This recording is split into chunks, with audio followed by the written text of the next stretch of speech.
आजच्या डिजिटल युगातील एका गंभीर समस्येवर भाष्य करणार आहे. आपल्या हातातील मोबाईलमध्ये जग सामावलं आहे. पण त्या जगात आपण नक्की काय शोधतोय हे महत्त्वाचं आहे. वास्तव काय आहे? आज Instagram, Facebook अश्लीलतेचा सुकाळ झालाय. आपण पाहतो समाज बिघडलाय. पण समाज म्हणजे नक्की कोण आहे हो?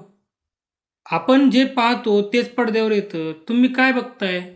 यावर पुढचा कंटेंट काय बनणार हे ठरत असतं. हे लक्षात घ्या. तुम्ही जे बघताय तेच बनणार आहे.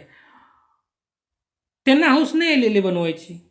ते अश्लील कंटेंट बनवतायत, अश्लील पिक्चर बनवतायत कारण का मागणी तेवढी आहे. लोकं बघतायत, लोकं सर्च करतायत ते कीवर्ड टाकून. तुम्ही जेवढे सर्च कराल, तुम्ही बघाल ते तेवढंच बनवत राहतील आणि तेच तुम्हाला दाखवत राहतील. हे बघा, कधी समाजात घाण लवकर पसरते, चांगल्या गोष्टी लवकर पसरल्या जात नाहीत. कारण चांगल्या पसरवायच्या बी नसतात त्यांना. हे लक्षात घ्या. चांगल्या गोष्टी कधीही पसरवल्या जात नाहीत.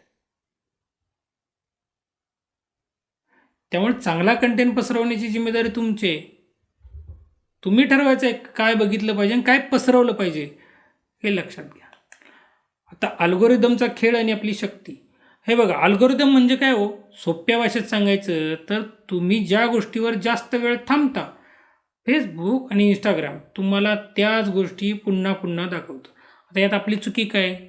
आपण तथाकथित हिरोईन आणि इन्फ्लुएन्सरला फॉलो करतो, जे केवळ अश्लीलता पसरवतात. त्यांना व्ह्यूज आणि फॉलोअर्स आपण देतो. मग तक्रार कुणाकडे करता? कंटेंट खराब आहे म्हणून. जुना काळ जर बघायचं झालं तर बघा, पूर्वी ना अशोक सराफ आणि लक्ष्मीकांत बेर्डे यांचे चित्रपट टी व्हीवरती यायचे. 4च्या सुमारास काहीतरी सह्याद्री चॅनलवरती. अख्खं कुटुंब एकत्र बसून बघायचं. अक्षरशः लग्नामध्ये त्यांच्या पिक्चरच्या CD सुद्धा दाखवल्या जायच्या. लोक एकत्र बसून बघायचं, अख्खा गाव एकत्र बसून बघायचा. का तर त्यात फक्त निखळ मनोरंजन होतं. आज अश्लीलता ही फॅशन झाली. पण ही फॅशन कोणी आणली? ज्याला आपण शक्ती म्हणजे काय, आपण व्ह्यूज देतो. एक अश्लील फिल्म असते जेव्हा बनते तेव्हा आपण जेव्हा तिकीट काढून जेव्हा बघायला जातो ना, तेव्हा लक्षात ठेवा ती परत परत बनवली जाते. तुम्ही ठरवायचं आहे की तुम्ही जायचं की नाही जायचं. हे लक्षात घ्या. तुम्ही जर ती बघायला गेले ती त्या बनत राहतील. ज्याला आपण शक्ती देतो तोच मोठा होतो आणि तोच तुमचा विनाशसुद्धा करतो. त्यामुळे शक्ती नक्की कोणाला देता हे बघून आणि विचार करून द्यायला शिका. तर व्यसनांचा व्यापार आणि सरकारची भूमिका. व्यापारी दृष्टिकोन. हे बघा, गुटखा विकणारा असो वा दारू बनवणारा, त्याचा हेतू तुमचं कल्याण करायचा नसतो तर स्वतःचा खिसा भरायचा असतो. धोरणी राजकारणी जर जनतेला मनोरंजनाच्या किंवा नशेच्या जाळ्यात अडकून ठेवलं तर ती जनता सरकारला प्रश्न विचारणार नाही. नशेत असलेली जनता कधीच क्रांती करू शकत नाही हे नेत्यांना माहिती आहे. त्यामुळे नेता कधीच व्यसन बंद करणार नाही हे लक्षात घ्या. ब्रँड अँबॅसेडरचा बुरखा. मोठे स्टार तुम्हाला गुटखा, दारू, रमी सर्कल किंवा Dream11वर सट्टा खेळायला शिकवतात किंवा सांगतात. त्यांना तुमच्या घराची काळजी आहे का? त्यांना त्यांच्या करोडो रुपयाची काळजी आहे. धोका. तुम्ही प्लेजर किंवा तात्पुरता आनंद शोधताय, पण ते तुमची कॉन्शियसनेस म्हणजे थोडक्यात चेतना संपवण्याचाच प्रयत्न करतात. हे लक्षात घ्या. आता रामायण आणि धुरंधरचं उदाहरण देऊन सांगायला गेलं तर लोकांची मानसिकता कशी आहे सांगतो. हे बघा, गैरसमज.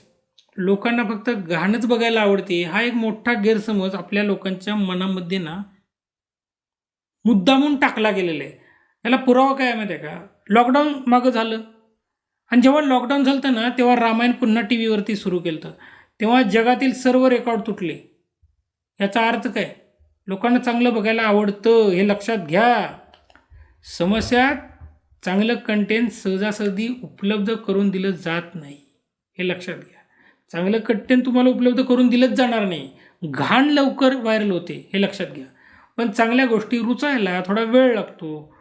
यावर उपाय काय? आपण अशा निर्मात्यांना साथ दिली पाहिजे जे स्त्रियांचा सन्मान करतात, धर्माचा खरा इतिहास सांगतात आणि तुमची विचार करण्याची पातळी बदलतात आणि पातळी उंचावतात. खूप साधं उदाहरणच देऊन सांगायला गेलं तर धुरंधर सिनेमा आज लोक का बघतात? त्यात अश्लीलता आहे म्हणून नाही, तर लोकांच्या मध्ये देशप्रेम जागं होतं म्हणून बघते. तर चांगले पिक्चर बनले तर लोक बघतात. पण तुमची जिम्मेदारी आहे की तुम्ही अश्लील कंटेंट न बघता चांगले सिनेमे, चांगले व्हिडिओ बघा, जेणेकरून तुम्ही समाजाला आणि समाजामध्ये बदल घडवाल. जातीय आणि धार्मिक कट्टरता, विभाजनाचे राजकारण, अश्लीलतेसोबत ना आज सोशल मीडियावरती ना जातीवादाचं विष आणि धार्मिक कट्टरता पसरवणारे व्हिडिओ खूप व्हायरल होते. परिणाम काय आहे? हे कंटेंट पाहिल्यामुळं ना समाजात मतभेद निर्माण होतो. आपल्याला अशा नेत्यांचे आणि कंटेंटची गरज खरंच नाही आहे. जो समाजाला जोडेल आणि तोडणार नाही अशाच नेत्यांची गरज आहे. तुम्ही त्यांचेच व्हिडिओ व्हायरल करा, त्यांचेच व्हिडिओ बघा. निवड तुमची आहे बाबांनो. तुम्ही द्वेष पसरवणारे व्हिडिओ बघणार की समाजाला बलशाली करणार, हा तुमचा वैयक्तिक विषय आहे. आता बदलाची सुरुवात तर तुम्हाला स्वतःपासूनच करावी लागेल. अश्लील किंवा अर्थहीन कंटेंट पाहणं आणि शेअर करणं आजच थांबवा. ज्या गोष्टी तुमच्या बुद्धीला चालना देतात त्यांना शक्ती द्या, त्यांनाच फॉलो करा, त्यांनाच लाईक द्या. स्वतःला इतकं शक्तिशाली बनवा की कोणाचेही अल्गोरिदम तुमच्या मनावर राज्य करणार नाहीत, याची काळजी घ्या. आणि शेवटचा संदेश काय आहे? जर तुम्हाला अश्लीलता संपवायची असेल तर तिला बाजार देणं बंद करा. तुम्ही बदललात तरच पडदा नक्कीच बदलेल, हे लक्षात